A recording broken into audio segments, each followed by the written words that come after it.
Most of Muhammad's followers are not learned in the Quran and Hadiths to know that Allah, the pagan Arabian supreme rock god of the Kaaba, had in their traditions 3 daughters.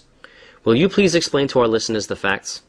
Most of the so-called believers are rarely, if ever, taught about the origins of the cult of Muhammad, for the obvious reasons that these revelations would reflect very badly upon their beliefs. As far as the religious and political leaders of Muhammadan Islam are concerned, in their case, ignorance is bliss. Let us now look at the records that we have available regarding this topic.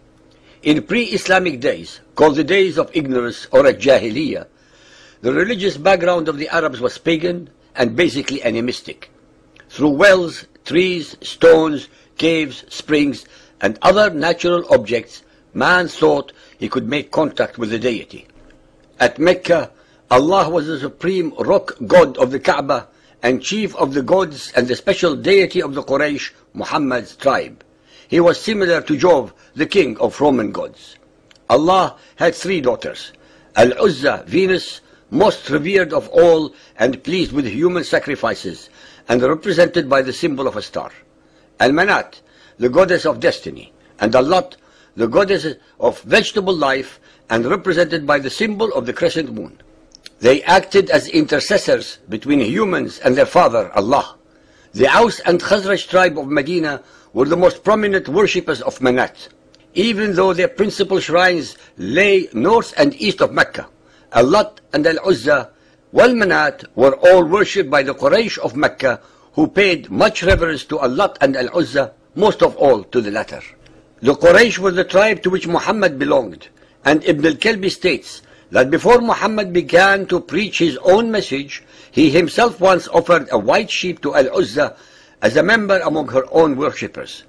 Al-Uzza was the youngest of the 3 daughters of the pre-Islamic Allah, and the patron goddess of Mecca.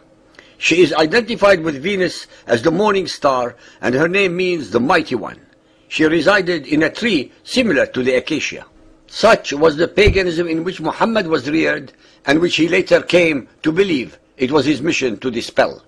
Al-Uzza, Al-Lat and Manat, the 3 daughters of Allah, had their sanctuaries in the land which later became the cradle of Muhammadan Islam. In a weak moment, the monotheistic Muhammad was tempted to recognize these powerful deities of Mecca and Medina and make a compromise in their favor. But afterwards he retracted the revelation which he blamed upon Satan, and instead said to have received the form now found in Surah An-Najm, the star 53.19 to 20. Later theologians explain this case according to the principle of Nasikh and Mansukh, abrogating and abrogated verses, by means of which Allah revokes and alters the announcements of His will. This results in the cancellation of a verse and the substitution of another for it, as in Quran 2.100. Al-Tabari 6.108. When the Messenger of Allah saw how his tribe turned their backs on him, and was grieved to see them shunning the message he had brought to them from Allah, he longed in his soul that something would come to him from Allah that would reconcile him with his tribe. With his love for his tribe and his eagerness for their welfare, it would have delighted him if some of the difficulties which they made for him could have been smoothed, and he debated with himself and fervently desired such an outcome. Then Allah revealed Surah 53, and when he came to the words, "Have you thought Al-Lat and Al-Uzza and Manat, the third, the other?" Satan cast on his tongue, because of his inner debates and what he desired to bring to his people, the words, "These are the high-flying cranes, verily their intercession is to be hoped for." When the pagan Quraysh heard this, they rejoiced and were happy and delighted at the way in which he had spoken of their gods, and they listened to him, while the Muslims, having complete trust in their Prophet, with respect of the message which he brought to them from Allah, did not suspect him of error, illusion, or mistake. When he came to the prostration, having completed the surah, he prostrated himself, and the Muslims did likewise. The polytheists of the Quraysh and others who were in the Kaaba likewise prostrated themselves because of the reference to their gods which they heard, so that there was no one in the mosque, believer or unbeliever, who did not prostrate himself. Then they all dispersed from the mosque, The Quraysh left delighted at the mention of their gods. This is indubitably an authentic story, says it is impossible to imagine any Muhammadan Muslim inventing such a tale of the notorious satanic verses. What precisely are we to understand by exalted cranes? The Muhammadan authorities were as uncertain about the meaning of Gharanik as we are. But what they did know was that this was the refrain that the pagan Quraysh used to chant as they circumambulated the Kaaba. Al-Lat, Al-Uzza and Manat, the third, the other. Indeed, these are the exalted Gharanik. Let us hope for their intercession. It is unthinkable that the men of the later tradition, who regarded Muhammad in every respect as a perfect example for the faithful, would have deliberately invented a story so seriously compromising their prophet. We must therefore assume, as the historical kernel of the tradition, that Surah 53 once embodied a different wording, implying acceptance of the pagan conception of the gods, an implication which Muhammad subsequently felt to be incompatible with belief in the one Allah. The renowned Muhammadan expositor Al-Suyuti, in his Asbab al-Nuzul, page 184, states, Muhammad was in Mecca. He read the chapter of the star. When he uttered, "Have you seen Al-Lat, Al-Uzza and the other third, Manat?" Satan instilled in his tongue, "These are the exalted idols, daughters of Allah, whose intercession is hoped." The infidels said that Muhammad had mentioned their gods with good words. Then, when he prostrated, they prostrated too.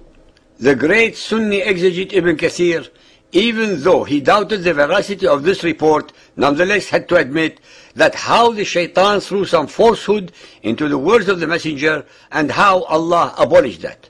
وَمَنَات الثَّالِثَةَ الْأُخْرَى, and Manat, the third, the last. And Satan made him utter the words, تِلْكَ الْغَرَانِقَ الْعُلَاء وَإِنَّ شِفْعَتَهُنَّ لَا تُرْتَجَى. These are the exalted idols whose intercession is acceptable to Allah. Bukhari 2.177, narrated by Ibn Abbas. The Prophet prostrated while reciting An-Najm, and with him prostrated the Muslims, the pagans, the jinns, and all human beings.